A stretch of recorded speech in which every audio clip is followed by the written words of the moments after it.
Assalamualaikum, selamat datang di channel Jadi Lebih Baik. Apa kabar sobat semuanya? Semoga baik-baik saja, alhamdulillah. Pada video ini kita akan membahas sebuah buku karya dari Dr. Zakir Naik. Beliau adalah seorang dai, cendekiawan muslim, penceramah internasional muslim dari India. Baik, sebelumnya saya pernah membuat video dari buku Dr. Zakir Naik ini. Namun sudah lama sekali tidak berlanjut. Namun kali ini insya Allah saya akan membahasnya lagi karena ada sebagian subscriber yang minta update video lanjutannya. Dan sebelumnya saya mohon maaf, dalam pembahasan buku ini tentunya banyak keterbatasan dan kekurangan dari saya. Maka dari itu mohon dimaafkan, kalau ada salah silakan dikoreksi di kolom komentar. Baiklah, kita mulai aja ke pembahasan bukunya. Bismillahirrahmanirrahim. Baiklah, kita buka bukunya ya. Diawali dengan tantangan dari Al-Quran. Sastra dan puisi telah menjadi sarana ekspresi dan kreativitas manusia di semua budaya. Dunia juga menjadi saksi di mana sastra dan puisi pernah menjadi primadona dan kebanggaan pada masanya. Hal tersebut mirip dengan ilmu pengetahuan dan teknologi yang terjadi pada zaman sekarang. Baik muslim atau non-muslim sepakat bahwa Al-Quran adalah literatur berbahasa Arab bernilai tinggi. Al-Quran juga telah menduduki posisi sebagai sastra Arab terbaik di muka bumi. Al-Quran menantang umat manusia, seperti termaktub dalam ayatnya, A'udzu billahi minasyaitonir rajim. Wa in kuntum fi raibim mimma nazzalna ala abdina fa'atu bi suratim min mislih wad'u syuhada'akum min dunillahi in kuntum shadiqin fa in lam taf'alu wa lam taf'alu fattaqun naral lati waquduhan nasu wal hijarah uiddat lil kafirin. Terjemahannya, dan jika kamu meragukan Al-Quran yang kami turunkan kepada hamba kami Muhammad, maka buatlah satu surah semisal dengannya dan ajaklah penolong-penolongmu selain Allah, jika kamu orang-orang yang benar. Jika kamu tidak mampu membuatnya, dan pasti kamu tidak akan mampu, maka takutlah kamu akan api neraka yang bahan bakarnya manusia dan batu, yang disediakan bagi orang-orang kafir. Surat Al-Baqarah ayat 23 dan 24. Tantangan dari Al-Quran adalah membuat satu surat yang semisal dengan apa yang ada di Al-Quran.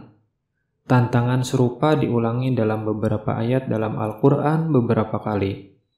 Bentuk tantangan ini adalah membuat sebuah surah yang paling tidak mirip dengan keindahan, kefasihan, kedalaman makna dengan surah-surah yang ada di dalam Al-Quran.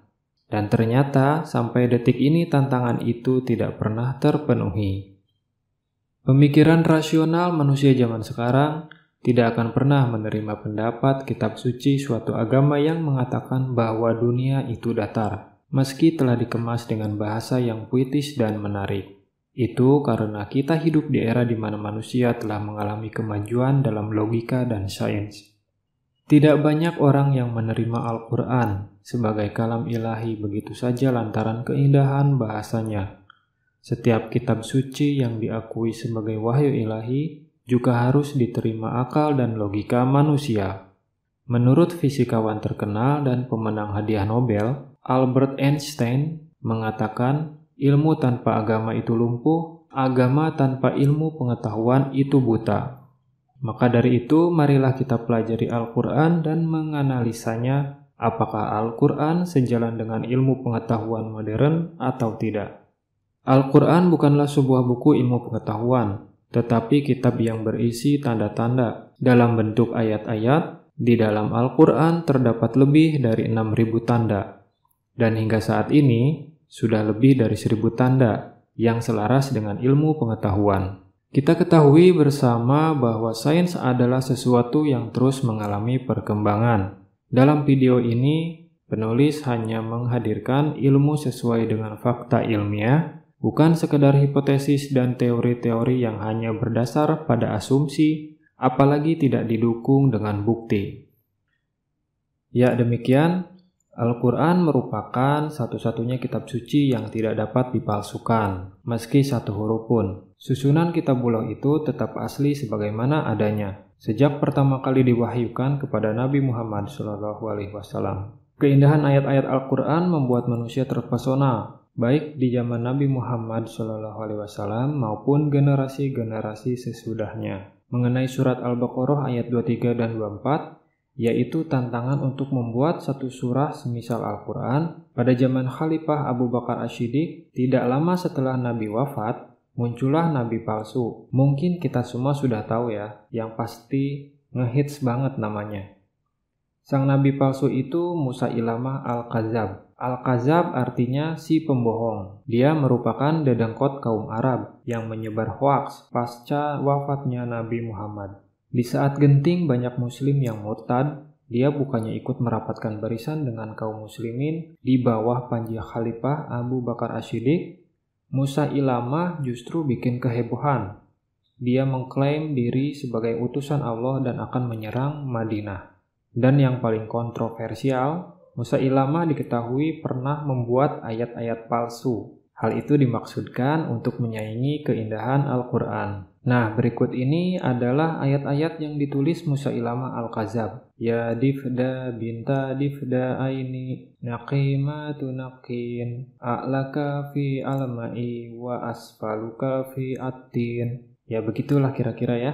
Artinya itu, hai katak anak dua katak, berkuaklah sesukamu. Bagian atasmu di air, bagian bawahmu di tanah. Nah, gimana sobat artinya? Ya, ini sangat tidak jelas ya, apa maksud Musailamah dengan surahnya itu. Mungkin masing-masing baris teks tersebut cenderung ritmis dengan maksud ingin ngikutin Al-Quran, tapi maknanya kosong banget ya.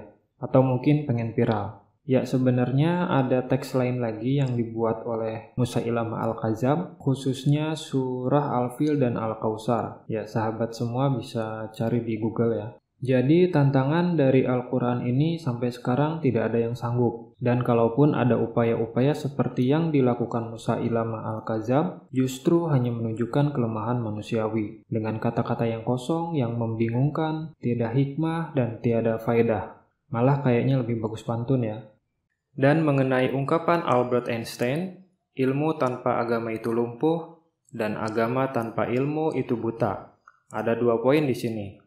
Pertama, tentang pentingnya agama untuk melembari ilmu pengetahuan, dan yang kedua, perlunya ilmu dalam pengamalan agama. Ya, baik lagi ke pembahasan, dikatakan Al-Quran bukanlah sebuah buku ilmu pengetahuan, namun kitab yang berisi tanda-tanda dalam bentuk ayat-ayat, dan lebih dari 6.000 tanda terdapat di dalam Al-Quran. Dan hingga saat ini sudah lebih dari 1.000 tanda yang selaras dengan ilmu pengetahuan. Dan sebagian tanda-tanda ini akan ada di video selanjutnya ya. Baiklah, demikian pembahasannya. Semoga bermanfaat. Mohon maaf bila ada salah kata. Subhanakallahumma wa bihamdika asyhadu an la ilaha illa anta astaghfiruka wa atubu ilaik. Ya, sampai bertemu lagi di video selanjutnya yang lebih menarik pastinya. Wassalamualaikum warahmatullahi wabarakatuh.